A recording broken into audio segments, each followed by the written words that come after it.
Hi, my name is Tiffany, and I would like to welcome you all to our little webinar here. We're going to take a casual approach tonight. We are all have in common. Team Up for Hope is a nonprofit organization with very few, it's not a committee with lawyers and doctors and big wigs with big titles. We are everyday Joe business women living in a community that just wants to reach out and do some help volunteer work for people in our communities in need. And we raise funds and we chit chat with people and hear their stories and try to match up people who are struggling with the right organizations to get them some help. We started in 2020. And as of today, we have raised $15,385, all of which we have given to various local organizations to help specific people in need. 100% of everything that we collect gets distributed to the person dealing with the hardship. And the hardships can be various, mental health, suicide, or drug addiction. Those have been our topics. And we work closely with other organizations that are more specific. And we team up with people in need and give them hope that they're not alone. So tonight we are gathering some awesome team player type people who want to get involved and make a difference in people's lives and share their stories about the scary pandemic and how it's affected you as a mom. And I don't know about you guys, but I'm in my 50s. So my children I have 3 children, they're all in their 20s. And of all the jobs I've ever had in my entire life, it's probably the hardest job any of us have ever had, with the most hours on call, nights, weekends, with 0 pay. And the younger your children are, the less appreciative they seem to be because they don't know better. But I could give you hope that having 3 in their 20s, graduating during a pandemic from college, they have an appreciation now that they didn't ever have before. I want to share, I have the kind of house that has, like, I'm known for quotes, and I have all kinds of signs all around my house. So I pulled 2 of them to share with you guys, one of which is a gift from my son this year for Mother's Day. And it says, mother, noun, one person who does the work of 20 for free. And that pretty much sums up being a mom. I do have another one that I will share with you later, but in the meantime, I would like to introduce my co-host and my bestie, Karen, who will now introduce the panelists, and we'll get started with our casual chit chat of COVID and its effect on mothers. Karen. Good evening, everyone. It's a pleasure to be here and to host this webinar on this really important topic. I think as women, we generally tend to do everything and get no credit for it because it's just what we do. And we're dealing with a lot of our own issues while trying to help our children and our friends and our partners or boyfriends or girlfriends or whatever we have. So we kind of wanted to open up the floor for different people from different avenues in life to give us their feedback to certain questions that are certainly very important. So like Tiffany said, this is an informal, friends talking over coffee conversation. We are being recorded just so that other women that may need to know that they are not alone in their struggle have the platform to look at it and to see that we're all in it together. We have different boats, but we're all in this storm together. So I'm going to start with Andrea, who's first on my left. Andrea is actually my executive assistant. She's made my life amazing because she takes off so much my shoulders so that I can be a mom and I can run my business and I can have coffee with my friends. And she's helped me. She's also had a baby during the pandemic. And she's dealing with a lot of different things that I may not because my kids are teenagers. So we wanted to have her perspective as well. Jen runs a very important independent contracting company for HVAC in Vernon by the name of TM Brennan. She is absolutely fabulous. She has her own business separately from working for TM Brennan, which is O Stitch. And she is a local vendor in the Vernon market. She also is a chairperson at Economic Development in Vernon Township. Christina, who's next on my list, is a writer who's graciously agreed to join us on this webinar from literally just a post on one of the Facebook groups that I'm a part of. And I said, hey, I need volunteers who can do it. Christina jumped right on it because she has a story to tell as well.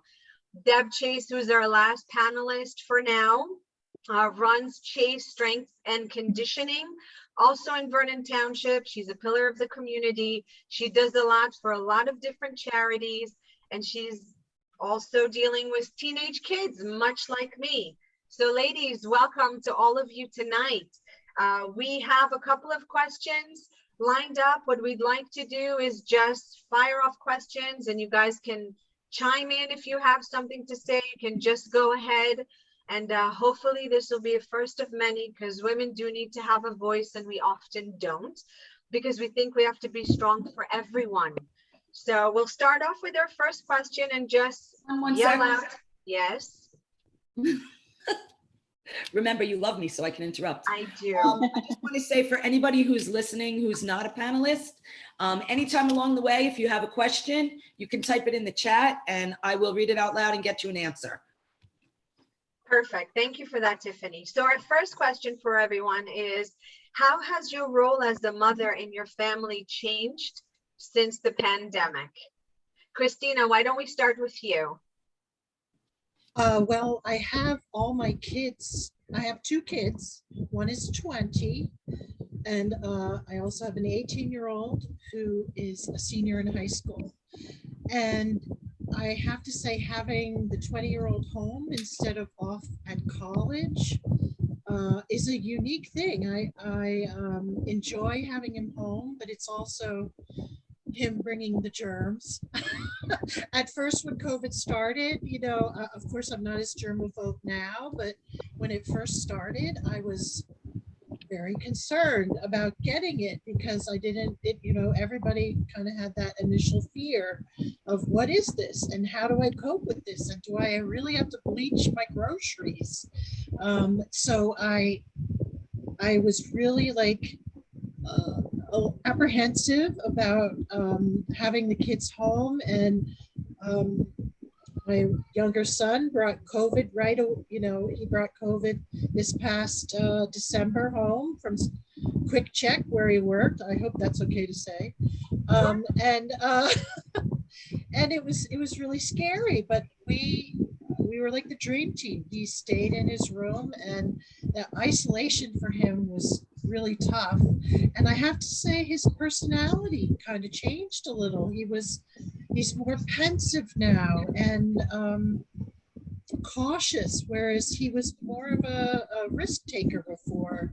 And it's been tough to see kind of a little bit of his light dim after having COVID and, you know, not having the same energy he had before it. So yeah, as a mom, it's hard to watch your kids isolate and not get the social interaction that they should when they're a senior in high school and in college. So it's been a real challenge to kind of keep pushing them forward as a, you know, having older teens. So is that answer the question well enough? I believe so. I hope it wasn't too long. No, you're good. Jen, would you like to go next? Sure. He's now 7. So at the beginning of 2020, he had just turned 5 and missed the last part of his preschool, and we did all of kindergarten over Zoom. So it was very challenging. And, you know, my role changed a lot to becoming his teacher and also trying to manage what worked well for both of us, you know, between sitting a 5-year-old in front of a screen and forcing him to try and pay attention did not go very well. And we both really struggled for it. So there was a lot of days where we had to kind of decide if school was more important for kindergarten, if it was more important for him to learn those things, or if it was more important for him to be able to be a kid and have his own, you know, smile. Say hi. All right, go play. So it was definitely a bit, you know, kind of the worst of both ends, because we didn't have older kids where they could still reach out to their friend group via the internet or phones or gaming. And we didn't have the younger kids where they've never gone to school and they didn't have friends to miss. And it was, you know, they're just happy taking their naps and doing what they're doing. So trying to focus on learning important things like kindergarten, where they're learning to read and they're learning all of these important math things that really set the tone for their whole education, is a little bit, you know, it was very stressful. I can only imagine. Deb, are you there? I'm here. Hi, Deb. Hi, how are you? Good. How are you? I'm doing good, thanks. Good. I have two boys who are currently 14 and 12, who will be 13 and 15 in August, who during the pandemic were obviously 2 years younger. My older one went through puberty during the pandemic, so that was fun. He went in as a little boy and came out as a man. It was the weirdest thing, and it seemed to happen all within a month. But, you know, I'm a divorced parent, so we split our time 50-50. So I only had them here half the time, but, you know, we were trying to navigate through that, being a single mom and trying to work with the father to make sure that there's no communication barrier or communication lost in what they need to get done. And trying to, you know, as much as they want to be in front of a screen all day, they don't want to be forced in front of a screen all day. So you have to take frequent breaks. And, you know, like Jen was saying, it's like sometimes you just have to decide, well, like what was more important, to fight with your kid, to get them to do schoolwork at that moment, or let him take a break and return to it later and try to get whatever he can get done. I mean, it was a very challenging time for everybody. You know, and I have a business in town that I was trying to run. I own a gym, and we were shut down. So, you know, the panic set in about what I was going to do with that and how I was going to navigate through that, and then navigate through the kids going to school and homeschooling and blah, blah, blah. It was really very difficult to try to manage, but we got through it. You know, somehow, some way we got through it. And I think it actually made my kids better students in some ways, because they were focused. They had to focus when they were at home, and they were forced to focus a little bit harder, which I think they developed a little better study habits to get through the school, because it was very easy to get distracted at home. So that was, you know, it was something that I really don't ever want to go through again. So I don't think any of us do, but that's a good point. I think we all learned a lot of important things. Thank you, Deb. thanks. Andrea? Hi. So Hi. I had like a month of the pandemic where I was normal me, and then I was pregnant me.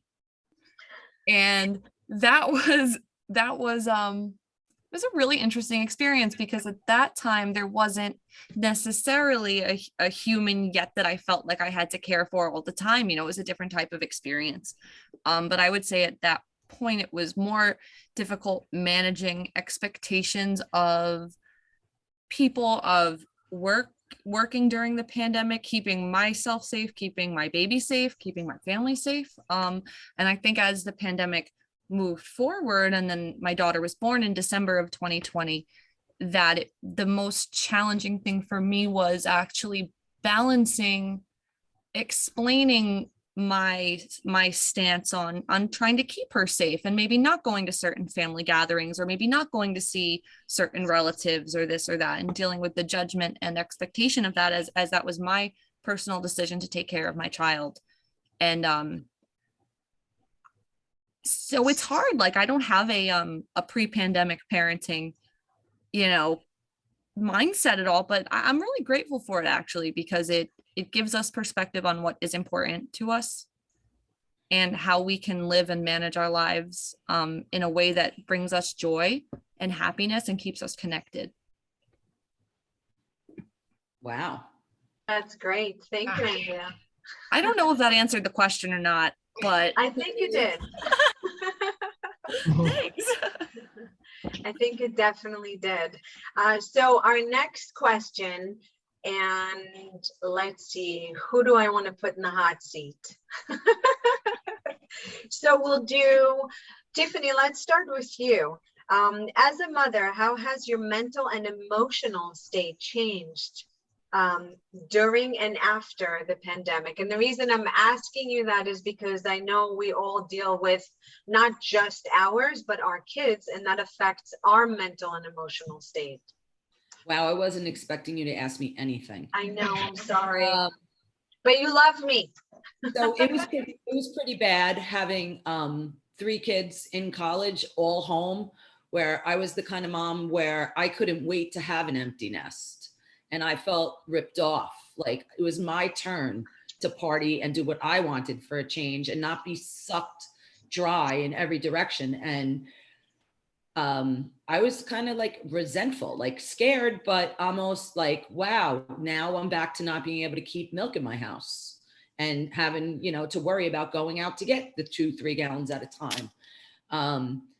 But then when I spoke to other people who had small children, who had, multiple children, that they actually had to learn how to teach them, I was grateful that I didn't have to be a teacher. I could yell and scream and have meltdowns because mine were older. And when they annoyed me, I could say, get lost. Whereas the mothers of younger children, I think, had it way worse. Emotionally, it's a tough one because I'm just tested negative yesterday. I got COVID for the 2nd time. So to me, I think everyone's a liar and, nobody knows what's going on with these vaccines and it's a guessing game. So I'm a little bit bitter towards the world that, there's a gazillion scientists and doctors and they still haven't figured this out. Is this like another attempt, a way to make money and not keep everybody safe? Like, if there's all these strands, what are you doing about it? Like, I'm not a science person, but I feel like there's millions of people who are so smart. How do we still not understand this and be able to control it a little bit better? My 2nd time around knocked me off my feet. I'm at 11 days later and I still have a frog in my throat, and I'm taking a step back and going to slow down and keep a little bit more to myself. So I guess emotionally, that's all negative.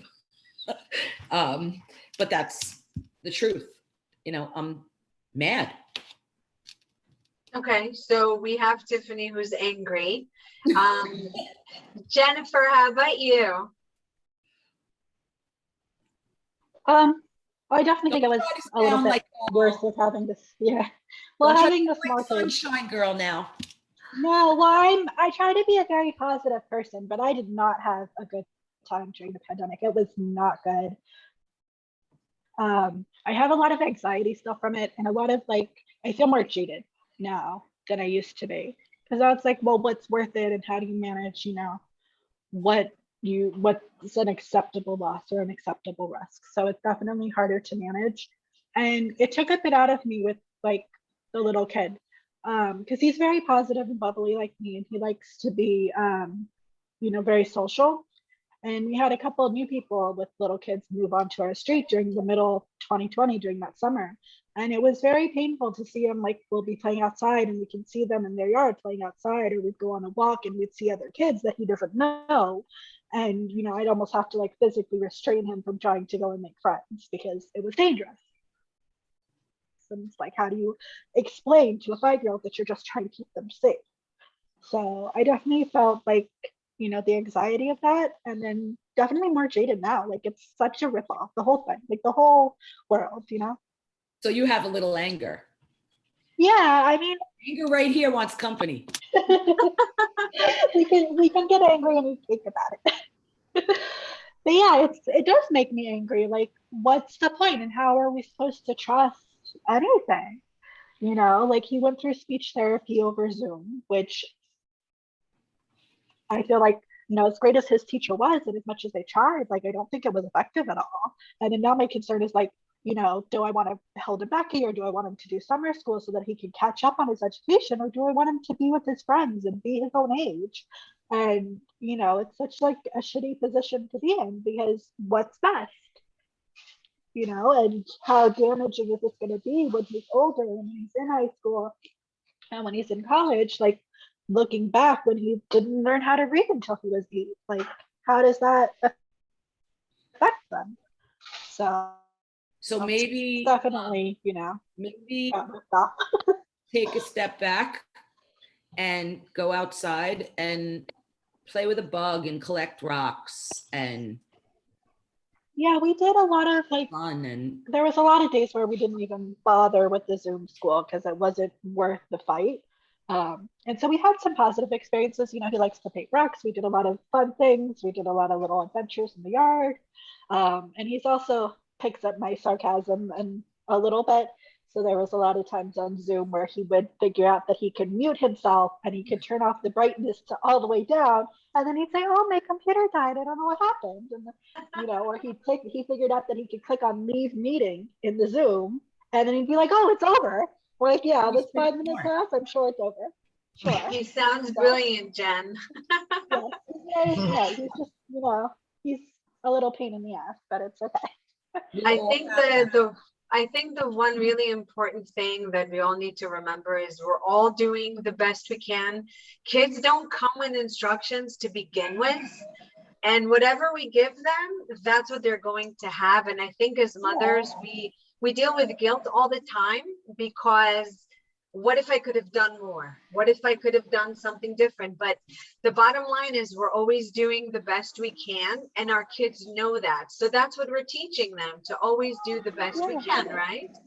Yeah, and I think he's definitely, you know, learned a lot of things differently that I don't think he would have had as much opportunity to learn. And you know, we got to spend a lot of time together, but you know, the other side of that with having to become his teacher is I was working a corporate job and they were totally inflexible with being able to do his Zoom schedule. So I ended up having to quit my job in the middle of 2020. And it was a job that I had worked for 15 years. So it was, you know, I was very angry about that. It was very upsetting. So it all worked out. You know, we're okay. All of us are healthy. You know, I love my job now. We're doing better. But it definitely was not a positive experience at all. I can definitely understand that. Christina, did you want to take a turn?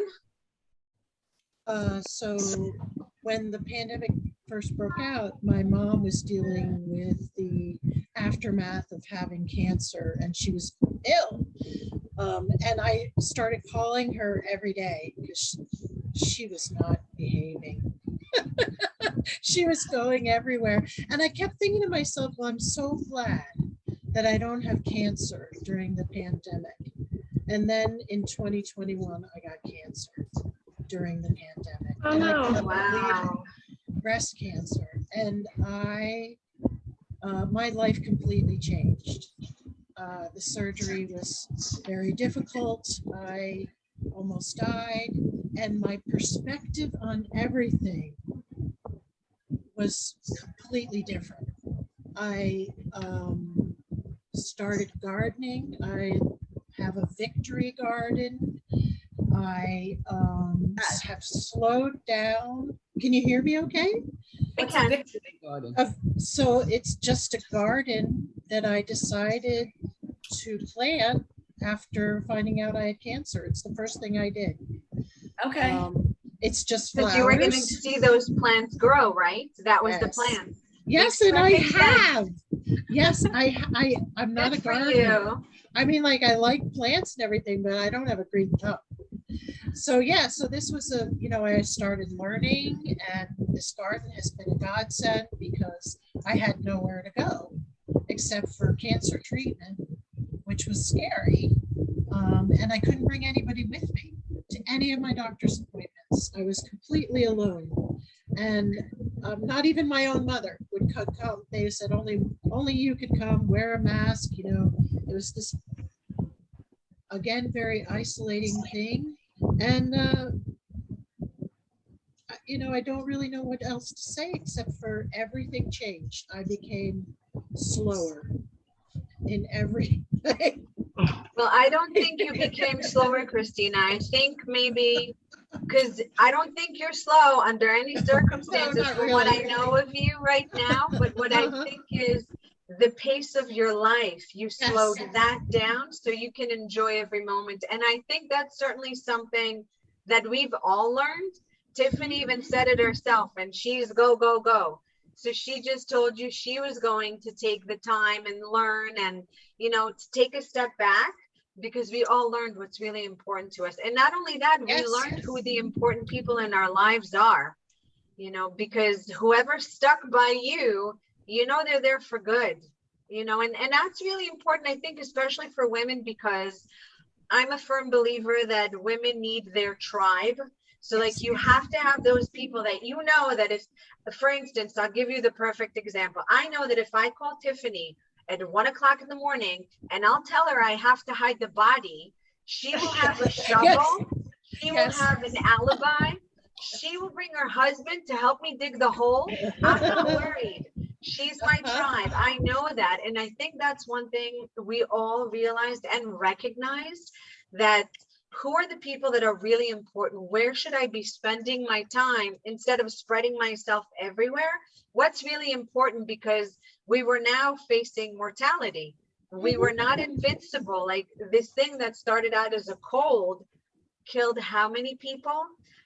So I think that's what you mean when you say that. And I think that's a really great point. I just want to point out that we now have Rosie joining us.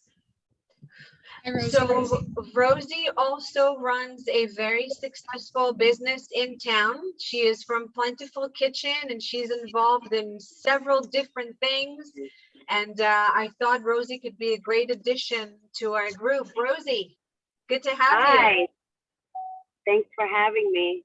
Of course. Thank you for coming. So we were on the question of, as a mother, how has your mental and emotional state changed during and after the pandemic? Would you like to hit that? Oh my We goodness. might be here a while. We No. just might. You just might have me committed after this. Well, I think it's for me. Stay right there. You're fine. It's important. I'm sorry. My daughter's doing going, tours in Rosie. Glen Meadow. I'm sorry. yeah. Are you being a mom and multitasking? Really? Yeah. Delivering dinner to somebody. So, Oh. for me, I think it's just important. The most important thing was where I was when everything happened. So we had just moved in up here in March 2019. In October 2019, I had launched my business. And in November 2019, I had quit my job to dedicate myself full time to the business. And in February 2020, everything stopped. And at the time, I had my oldest was doing her post-trade school internship. My second was a senior in high school. My third was an 8th grader. My fourth was a 5th grader. And my little one was in 2nd grade.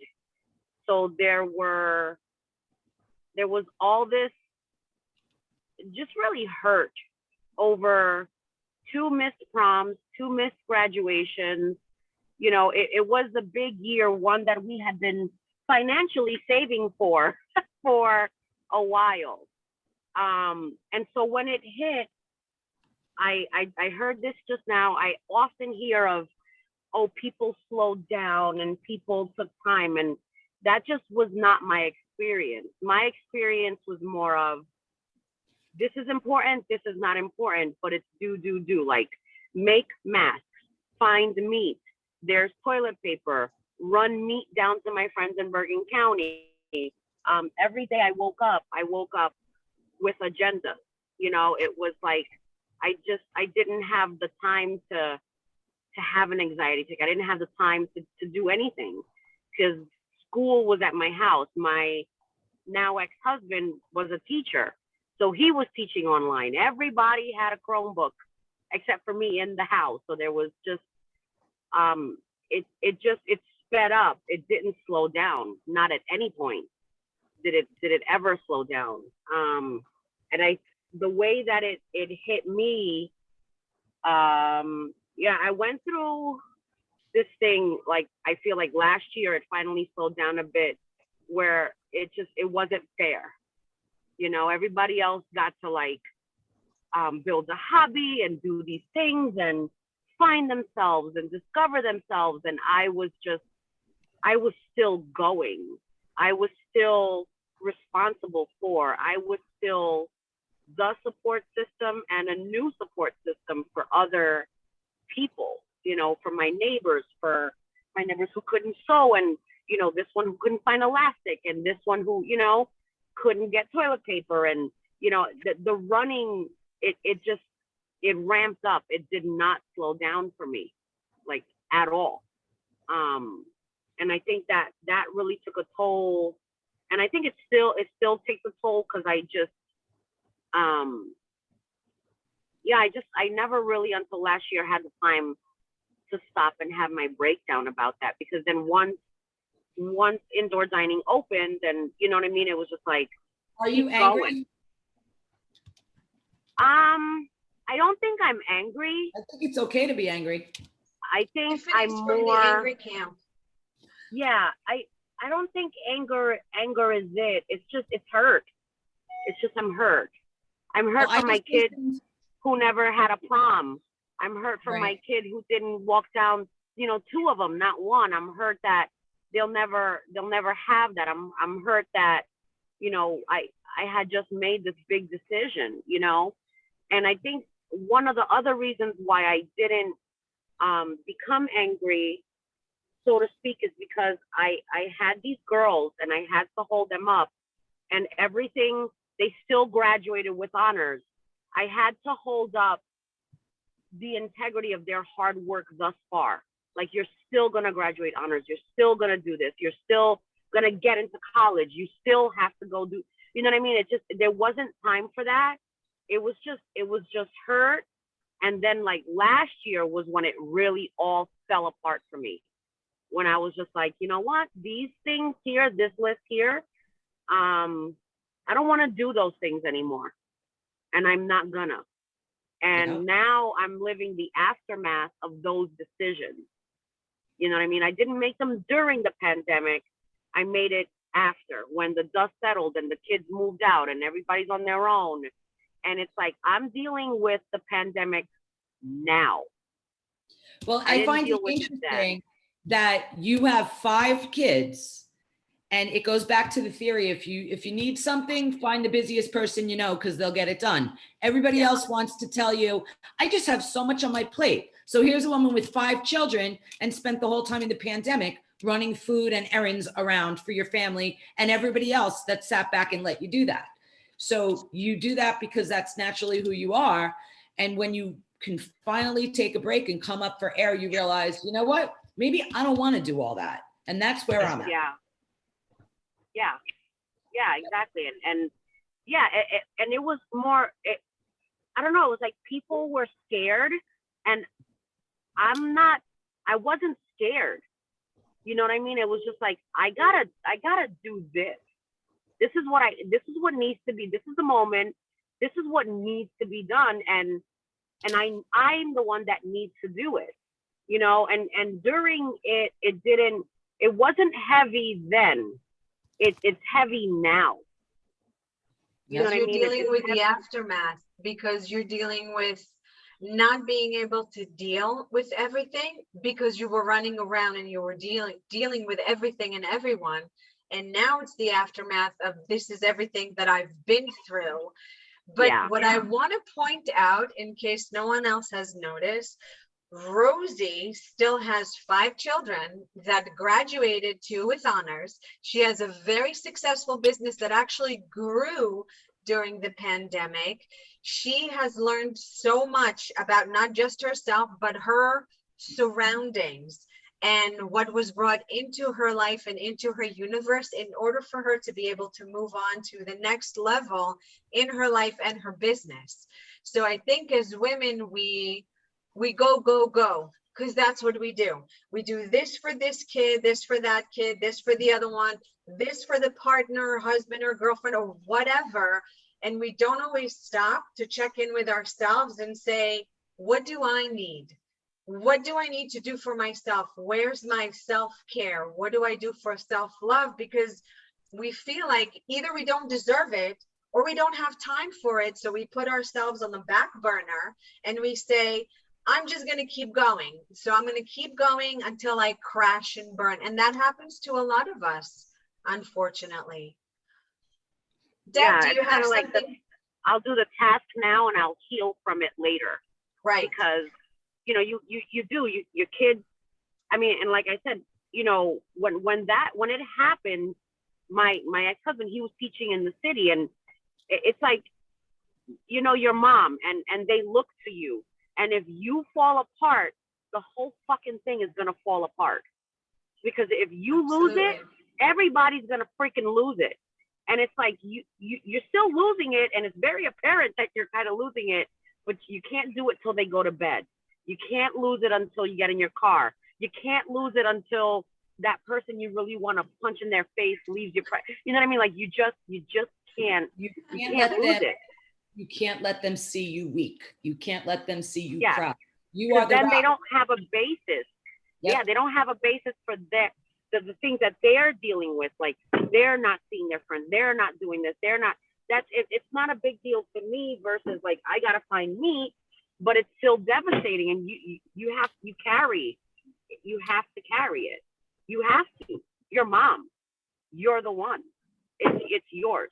That's your burden. You're the one, and You you know? can handle everything and come out on top, because that's what we do, right? That's what we're supposed to do. Yeah. Deb, did you want to chime in? Yeah, sure. I don't know that I'm angry.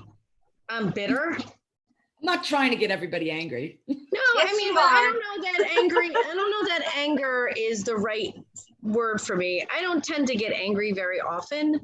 I, like Rosie, would get hurt or disappointed, but like owning a business that's surrounded by people trying to be healthy and get healthy. My anger came in that we were addressing the wrong pandemic, in my opinion, because if a respiratory illness can bring our society to our knees, and the people who are suffering and dying from these illnesses or preventable illnesses, it's the wrong pandemic. What do you mean? Like, so, and it's difficult for me as a mom to get my kids. I own a gym. I've owned a gym for the last 4.5 years. My kids don't come. They just come there and annoy me. So I don't bring them there anymore. So they're 14 and 12. They're not really into it yet, but I'm hoping that I'm setting an example for them to have a healthy lifestyle, to feed themselves well, to move better, to do things and not be stuck behind a screen all the time, and my kids don't really do that very much. My older one is I always say he's a 65-year-old man trapped in a 14-year-old body. But, he got into like buying and selling quads, buying them, fixing them, selling them at a profit. I mean, he's like so great. And my father was a renowned mechanic, diesel mechanic. And my father passed away when I was little. So my kids never met him, but my son, John, is like channeling him, something fierce. And he'll fix anything. He's 14. He changes the oil on my car. He's really great. And I think they've like through this whole thing have watched me like struggle with trying to get people to identify and care about their health. Because if you don't care about your health, nothing else is going to matter. If you don't have your health, like Christina, I think you can attest to this. If you don't have your health, nothing matters. So it's difficult to ask people to look at themselves and say, oh God, I need to do something. But that end goal for them seems so far away, but they don't seem to understand that chipping away at something that's so incredibly important will eventually be the thing that keeps them going when they're in 80 and 90 years old. And moving and whatever. And, listen, I know what I do is intense, and people have told me that a billion times, and that's okay. But it's intense in however intense you want it to be. I'm not going to force you to make it as intense as I make it. Most people would die. but I do it because that's how I've been doing it for 10 years. So I get people like, you know, a friend of mine and I did the Vernon Street Fair. She also owns a health related business, and people avoided us like we were selling heroin to children. And it was so bad because we were like, nobody wanted to talk to us. I'm like, I don't understand, because people don't want to take a minute and look inside, and they don't want to invest the time or the money, because it seems to be a luxury to people. So during the pandemic, I was faced to make a pretty significant decision. Like, do I stay open and try to like forge through this and come out on the other side? And obviously that's what I did, and people stuck with me. But once all of the restrictions were lifted, I thought people would come flooding back, and that's not the case. People are lazy. They got lazy through the pandemic. People were not accountable. They were given a free pass to sit on the couch and binge watch Netflix for 6 days in a row or 2 months or whatever the fuck. So it's hard, for me, as far as my kids are concerned, they're fine. They came out of this fine. Like my kids were both going to Greenwood Lake, and we never shut down. The old school only shut down for that first year, for 2020, March of 2020 and through the summer, but they went back to school full time. We had the option of sending them in full time or virtual but not a combination. It was either one or the other. So my kids didn't really have that much of an effect of the long-term homeschooling and all that stuff. So I feel very fortunate in not having to deal with that. But as far as like being, 2020 was supposed to be my banner year. I had all these programs and everything in place. I was supposed to start turning a profit that year. And I'm still trying to recover. So as far as being angry, and I'm just bitter and disappointed. And just, don't get me started on the whole vaccine thing, because I don't understand it. We're not talking about that. Okay. I just don't get it. So if anyone can explain it to me, but we'll talk. That's a different webinar. We are not opening that can of worms. Okay, good. Andrea, do you have something to add? I do. Yeah, definitely. And just to add on to what Deb was saying, I think that, I think it's important when talking about people's health that we understand the equity and the privilege involved in being able to stay healthy and keep our bodies healthy, afford healthy food, afford going to the gym. And I think that's something that I learned a lot about the past 2 years, is how deeply inequality runs in even just in motherhood, right? So I started off the pandemic pretty much pregnant, right? I have bipolar disorder and anxiety, and I had to switch my medication. Cold turkey. I had to stop one medication and begin another one. Wow. And that was horrible. And through that, I tried to work the best that I could, while having comments made to me about how well other women were able to work when they were pregnant. So why can't you? Through like so many different people in my life, like all the rounds, like family, everybody, it was tough, and it really wore me down.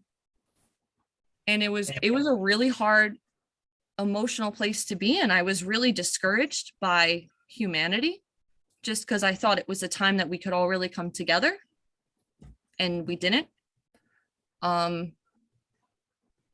It was tough. I really did struggle emotionally. It was hard to find that balance. And I feel like up until recently, it's been really difficult to find that mental health balance there, right?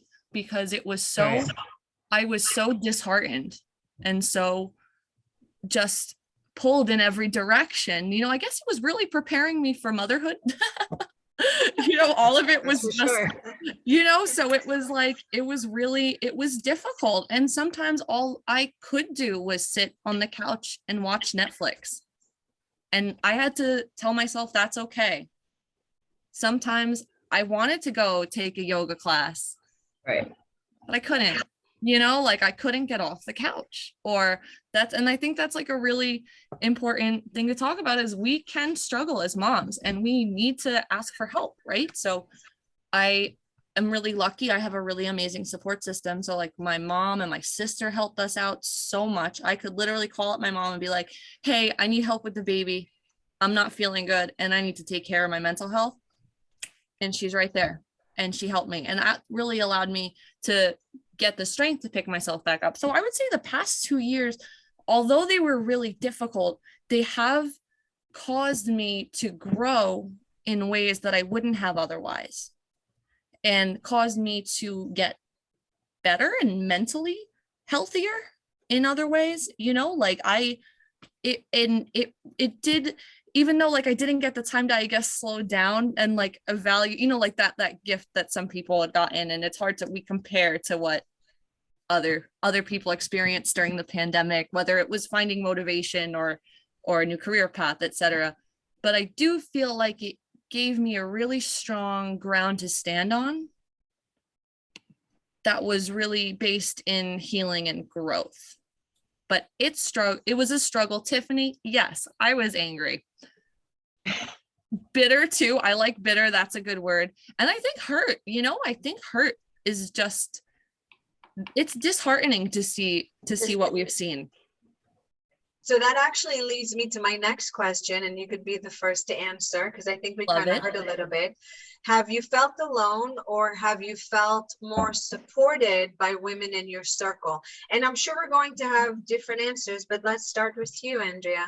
Yeah, sure. Okay, so the aloneness, yes, definitely alone, very alone. I have a really amazing tight-knit group of friends who are also mothers, and we helped each other so much. But there's nothing like, and like Christina, like you went through with your treatments, there's nothing like going into a doctor's appointment by yourself. You know, I had to have ultrasounds and I had a high-risk pregnancy, so I had to go into ultrasounds by myself. You know, there's something so isolating about not having the physical people around you. Even though you can text or FaceTime or whatever, it was really isolating. That being said, though, the support group that I did have, we all did rely on each other so much, and it helped so much. And I'm really grateful for that. But it was like, I guess, a little bit of both. And I think two things can be true at the same time. You know, I did feel really lonely and isolated, but I also did feel really loved and supported and seen and validated. But I think it was just, you just feel like you're swimming in the middle of an ocean with like Sharks everywhere. This is exactly it. Yeah. That's definitely true. Thank you. Thank you. Jen, would you like to take a gander? Sure. I think what Andrea said is pretty good. It's definitely a bit of both. It's more isolating in a lot of sense where you're physically alone and you don't have a lot of people that you can like help and get the kids together and let the kids play and, you know, have a glass of wine and kind of relax together. Wasn't really possible for a lot of it. But at the same time, you know, you're all kind of in the same boat and you're able to vent to each other and you're able to be like, you know, can you believe this stuff with the Zoom teaching, and can you believe like how messed up this is? And so you have people that you can kind of vent and, you know, have that camaraderie with and, you know, be angry together. But it's definitely isolating them when you hang up the phone and you're just still sitting there by yourself. So it's a little bit of both. Good. How about you, Rosie? Having been up here new, I was definitely very isolated for the first little bit, but the more that I did, the more community I was able to build around me, of like just survival. You know what I mean? It was just a survival thing, but it was still lonely in that, you know, I think a lot of people I spoke to, you still felt like you were the only one, you know, you were the only one, because to not, again, there's the, you know, to not look like you knew what you were doing, you just couldn't, I just couldn't admit that. I was scared, you know, that's the one thing. But what now, I'm like, oh my gosh, like now I have community. But I think there's still a lot to heal from that, you know. I definitely Does that agree. make, I don't know if it makes sense. It totally does. Yeah. I know this, we're specifically talking about mothers and things that we've had to deal with during the pandemic, but I just want to mention there are plenty of women out there that are not mothers that have also had to adjust to the pandemic and what they can and cannot do. So I don't want in any way to make the non-mothers feel as if they are not entitled to feel exactly the same way that we all do. Plus, I think as women, we're nurturing by nature. So even if you don't have a child and you're a fur mom, or you take care of other people, or you take care of other children, that makes you obviously part of our group as well. Christina, would you like to add something? Before the pandemic started, a friend of mine said to me, you know, I want to hike every day because I want to hike the Grand Canyon.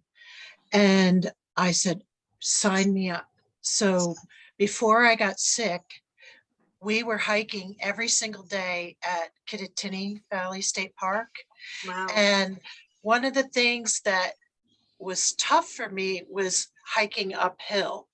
And I really felt like I championed it. I was so excited. I was like, I could do this. And there's this one trail called the White Trail, where it's like a pitch. You're going up. And finally, towards the end of all that, I was so excited. I was like a real hiker, right? I had the shoes, I had the gear. I didn't have the poles.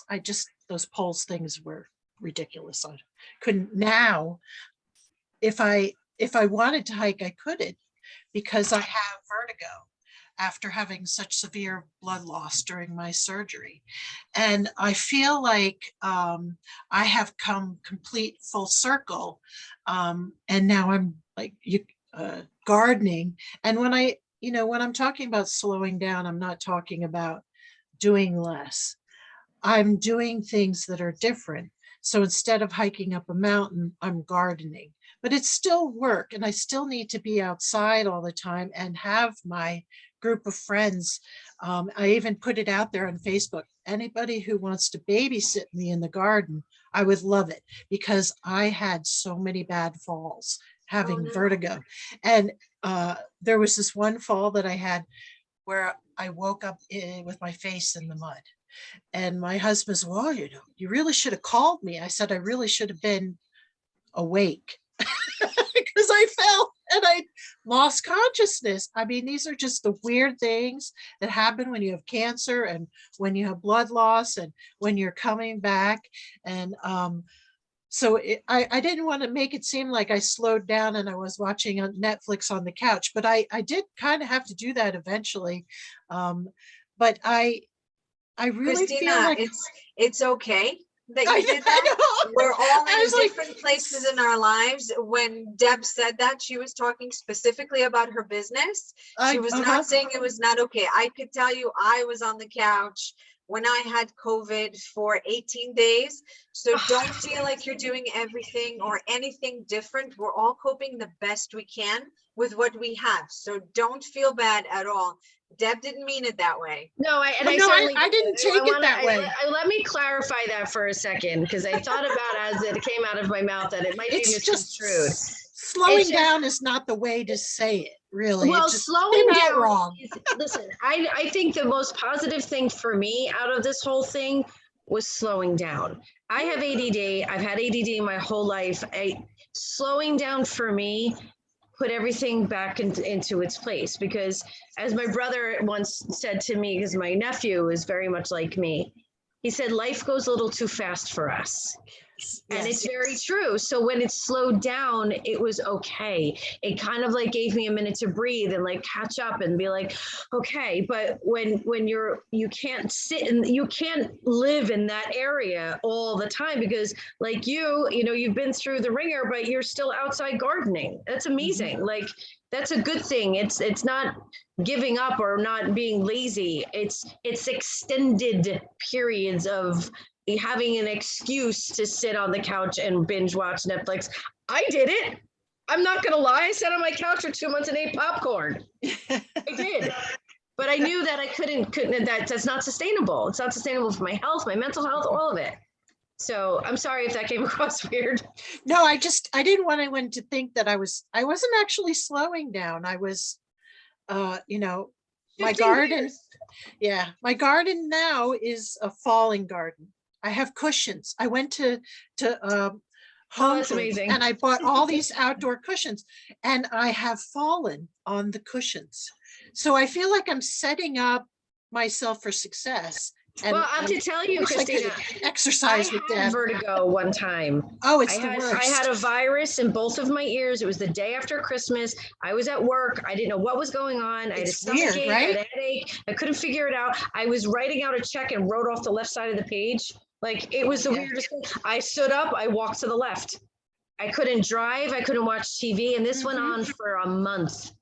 A month. Yeah. I would stand up and fall. I would stand up and fall. It was awful. I mean, it like for me, it was just a virus. It went away. But since then I can't go on roller coasters. I know, it's awful, right? Yeah, it's terrible. So I feel I sympathize for sure. Great.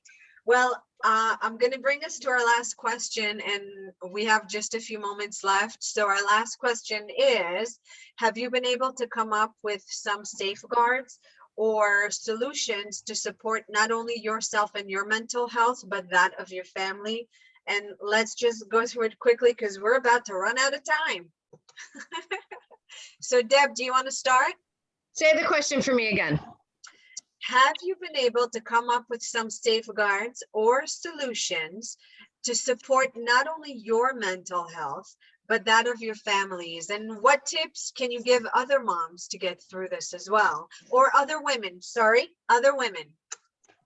Just talk to each other, like vent. Like, Karen, I'm sorry, but you already know this. I call you to vent. You know, I'll vomit all of this information. You'll give me your input, and you send me on my way. Like and I'm that for other people. So I think it's just super important to talk to one another and to set your boundaries. You know, I'm not a big boundary setter. You know, like, okay, everyone just come and shit on me. Okay, I'll take it.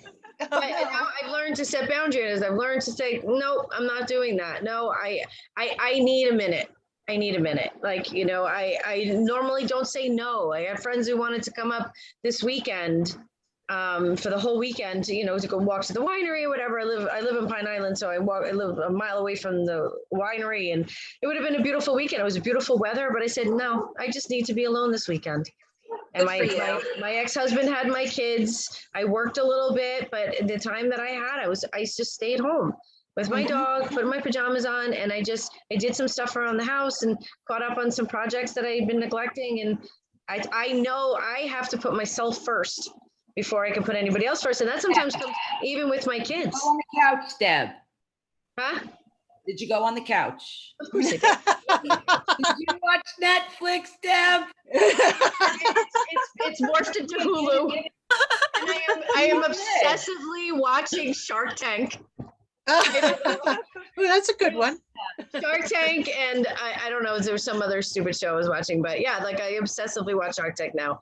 And I've since given up the popcorn because things were happening that I wasn't happy about. So yeah, but the best advice I can say is just continue to talk to each other, bounce ideas off of one another, go for a walk together, like just whatever, but leave the lines of communication open, because as soon as you shut them down, everything gets pushed down into your brain, and you're not able to kind of sort through all of that muck all the time.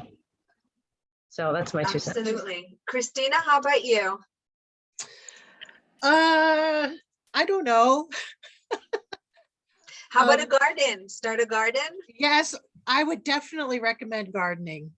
Okay. Having the flowers come up again this year after trying last year and being like, oh, they're not going to come back. They came back. And I'm not a gardener, so anything's possible. I don't think you could say that anymore, Christina, because they Oh, came back. yeah. I think you are a gardener now. Well, if I don't fall on them, then it will be well. That's okay. They'll come back up. No worries. Yes. How about you, Jen? I think my biggest takeaway is just to surround yourself with people that you can be honest with. You know, when you're struggling or if you're having an issue with something, you know, you want to be able to tell people that and, you know, be able to have them help you. And that can be really hard, especially, you know, for moms who are always trying to get along with everybody or always trying to, you know, be strong or be the person who's getting everything done. It can be hard to have people that you can be honest about with. So that's the biggest thing. And then teaching that to your children is to make sure that, you know, they're telling you what enough is enough, and that they're able to verbalize and explain, you know, that they need a break or that they don't want to do something. You know, this is the first year that I let my kids quit a sport. You know, we signed him up for baseball every year. He's always excited to go, and he just wasn't into it anymore. And, you know, it was a really hard decision he had to make, but we let him make that. And that's not something that we probably would have done without having the experiences of the pandemic and how you have to be able to know when enough is enough. So Right. I think your son learned that he can be honest with you and that that's okay. So kudos to you, Jen, really. Rosie, do you have any tips for us? That's funny. So as a mom of girls, 5 girls, our mental health was definitely tied into our hair. We were cutting our hair, shaving our hair, dyeing our hair. We were taking it out on our hair, all of us at every given point, you know, because that's what females do. And I think the biggest mental health thing for me and for them was, here's this list of things. Do we even want to do these things anymore? Or are we just checking off boxes along the way? Like, I'll check this, check, like all these things that I kind of had predispositions in my head that they were gonna do because, damn it, I didn't get the opportunity. And we were all just going along checking boxes, you know? And it's just like, you know what? You want to do trade school instead of college? Go ahead. Or you want to whatever. And my mental health, I learned, like Deb said, just no, I'm not doing this. No, I don't want to do that. No, I'm, and I'm not the best person for, because sometimes, you know, we, again, as moms, we feel like we have to take on this thing that's not our best. How can I say? We take on these things that we're not good at, but damn it, we're mom, we should be good at. And then it's kind of half-assed, and then everybody's disappointed because you're not good at it. It didn't, you know what I mean? And it's just like, I'm not going to do that thing.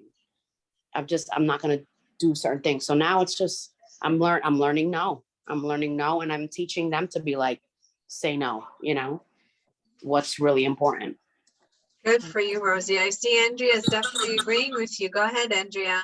I love everything everybody's saying. I think it's really beautiful. And I was going to say, like, just speak about what you feel, whether it's, wow, I had a really stressful day today and this set me off, or I just don't feel good, or something feels off. Just verbalizing our needs and our feelings, and that validates ourselves. So then from that, then it becomes problem solving. Okay, if I feel this, then what can I do about it? And how do I make that better? I think that's my favorite thing that's come of this, is just learning to communicate.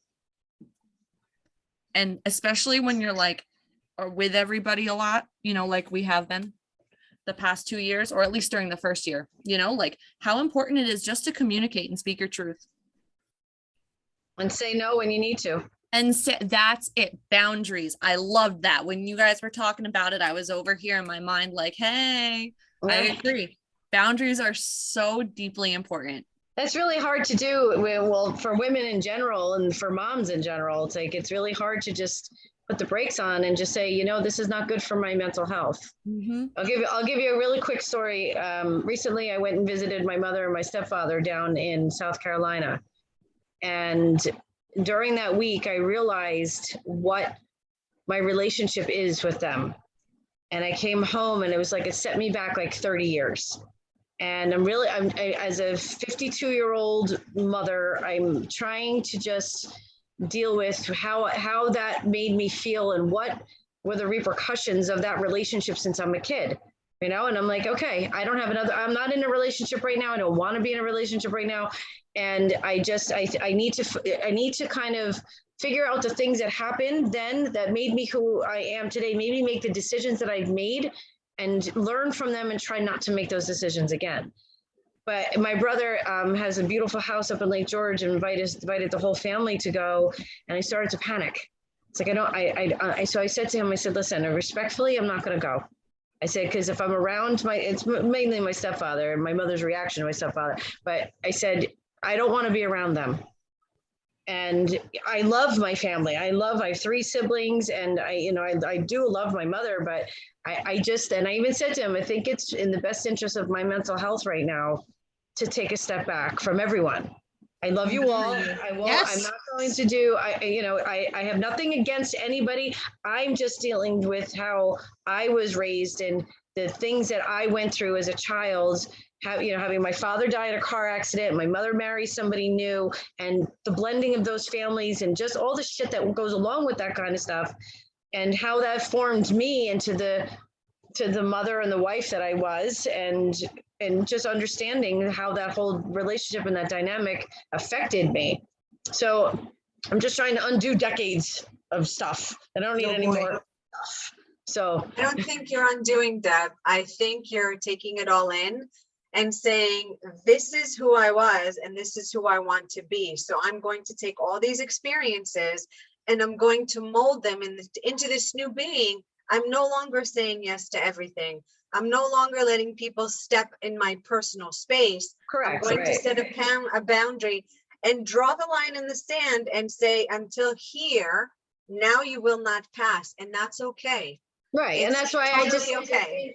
I think for me right now, just to take a step back from my own family in order to kind of get through all this, because, it's not everybody really understands and I don't really care. It's not for them to understand. So again, like I say, like setting boundaries and saying no and taking care of yourself is okay. I promise. Be selective who you're with and what you do every day of your life. And move your body, move your mind, get outside, do stuff. Come to the gym if you'd like. It's okay if you want to. We'll plug there for a minute. Sorry, I had to do it. With a bunch of total strangers, it was pretty easy to share and to connect to each other and to know that nobody's alone. And that's pretty much what Team Up for Hope does. I mean, we just come together as an organization to try to help people regardless of what they're struggling from in a different kind of way. Before the pandemic, we were planning on doing, fundraising, like actual parties and events, because I'm that kind of person.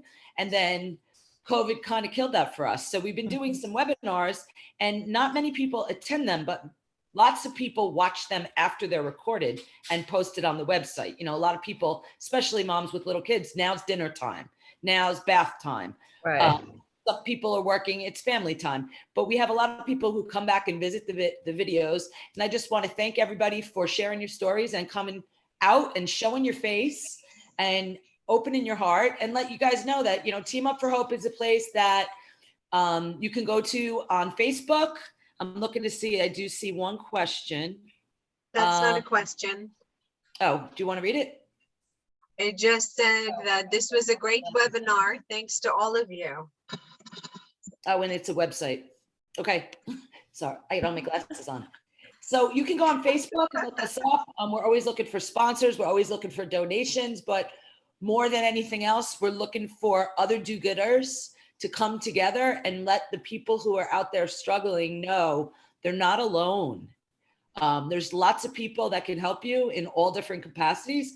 You need to share and reach out and know there's people out there that don't have to have a history with you for a million years to be willing to help you. So thank you guys all for coming and for sharing. Karen, did I forget anything? No, I think you're perfect, Tiffany. Oh, you're a little prejudiced. Thank you all, ladies. Thank you for sharing. Thank you for being vulnerable. And I appreciate all of you. Thank you for the invite. Thank you. Oh. Bye, everyone. Bye. Bye. Bye.